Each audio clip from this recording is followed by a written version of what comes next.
Assalamualaikum warahmatullahi wabarakatuh. Halo teman-teman, perkenalkan saya Nabila Dwi Fadila Putri dari Manajemen Sumber Daya Manusia kelas B. Pada kesempatan video kali ini, saya ingin menjelaskan mengenai izin dan larangan PHK.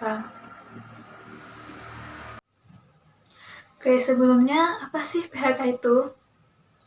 PHK adalah pengakhiran hubungan kerja karena suatu hal tertentu yang mengakibatkan berakhirnya hak-hak dan kewajiban antara pekerja atau buruh dengan pengusaha. Berdasarkan Undang-Undang Ketenagakerjaan Nomor 13 Tahun 2003, Pasal 153 Ayat 1 dengan tegas menyebutkan bahwa pengusaha dilarang melakukan PHK dengan alasan sebagai berikut. 1. Pekerja atau buruh berhalangan masuk kerja karena sakit, menurut keterangan dokter selama waktu tidak melampaui 12 bulan secara terus-menerus. 2. Pekerja atau buruh berhalangan menjalankan pekerjaannya karena memenuhi kewajiban terhadap negara sesuai dengan ketentuan peraturan perundang-undangan yang berlaku. 3. Pekerja atau buruh menjalankan ibadah yang diperintahkan agamanya. 4. Pekerja atau buruh menikah. 5. Pekerja atau buruh perempuan hamil, melahirkan, gugur kandungan, atau menyusui bayinya. 6.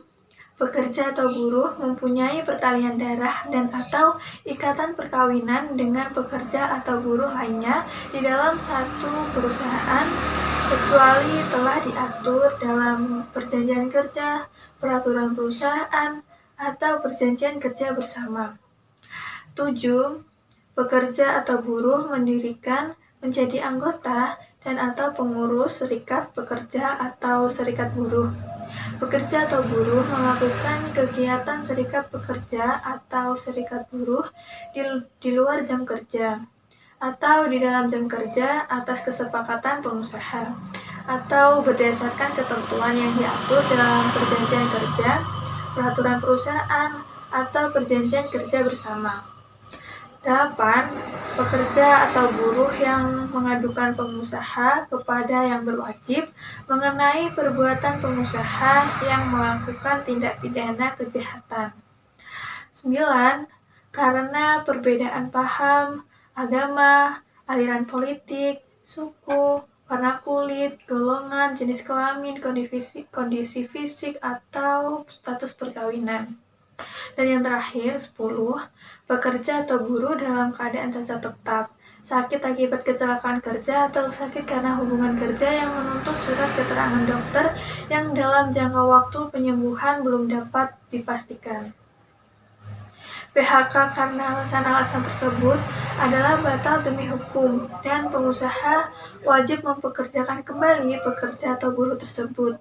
Jika pengusaha melakukan PHK karena alasan tersebut, maka lembaga penyelesaian hubungan industrial harus membatalkannya dan memerintahkan pengusaha untuk mempekerjakan kembali pekerja atau buruh.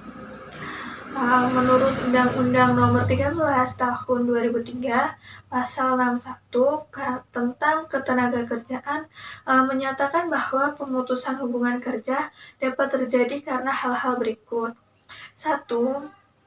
Perjanjian kerja dapat berakhir apabila pekerja meninggal dunia, berakhirnya jangka waktu perjanjian kerja, adanya putusan pengadilan atau penetapan lembaga penyelesaian perselisihan hubungan industrial yang telah memiliki kekuatan hukum tetap, serta adanya keadaan atau kejadian tertentu yang dicantumkan dalam perjanjian kerja, peraturan perusahaan, atau perjanjian kerjasama yang dapat menyebabkan berakhirnya hubungan kerja.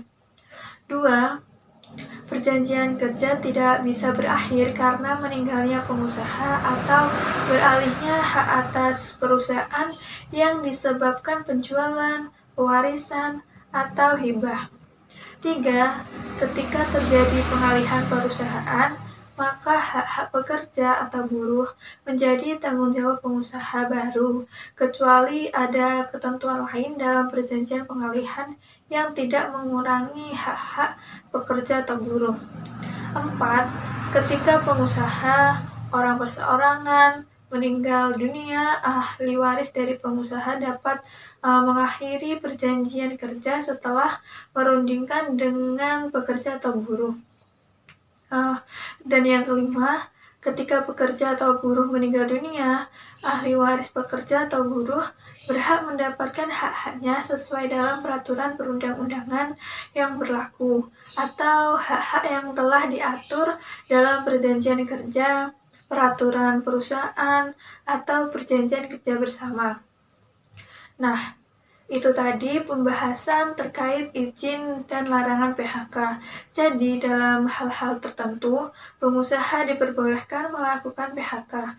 Namun, PHK tersebut tidak boleh dilakukan secara sembarangan atau semena-mena. Sebelum pengusaha memberikan surat PHK kepada pekerja atau buruh, pengusaha harus terlebih dahulu meminta izin penetapan PHK dari Lembaga Penyelesaian Perselisihan Hubungan Industrial. Baiklah, sekian penjelasan singkat mengenai izin dan larangan PHK dari saya. Mohon maaf apabila ada kekurangan dan kesalahan pada saat penyampaian. Wassalamualaikum warahmatullahi wabarakatuh.